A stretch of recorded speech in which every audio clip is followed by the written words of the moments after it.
এক কালেমায় রুটি রুজি, আরেক কালেমায় ফাঁসি।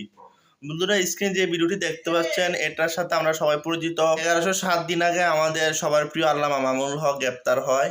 কি কারণে গ্রেপ্তার হয় সেটা আমি আর নতুন করে বলার দরকার নেই, আপনারা সকলে জানেন।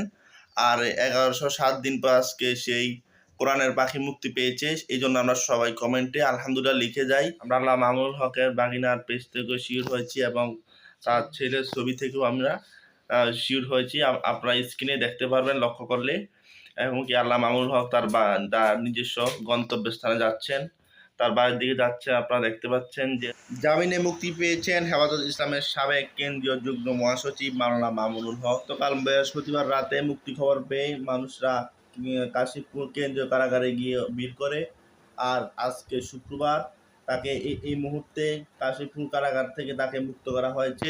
তার বিরুদ্ধে 37টি মামলা ছিল, আর এই 36টি মামলা কাল বৃহস্পতিবার পর্যন্ত শেষ করেছেন। আর আজকে সেই সর্বশেষ মামলায় তিনি বৃহস্পতিবার উচ্চ আদালত থেকে জামিন লাভ করেন। আর আমরা এখন নিশ্চিত যে মামুনুল হক এখন আর খাঁচার ভিতরে নেই, কোরআনের পাখি এখন আর খাঁচার ভিতরে নেই, এখন সে মুক্ত। আমরা এই বিষয়টি শেয়ার করে সবাইকে জানিয়ে দিই, এখন শেয়ার করে সবাইকে জানিয়ে দিই যে আমাদের আল্লামা মামুনুল হক এখন আর কারাগারে নেই, সে এখন মুক্তি পেয়েছে।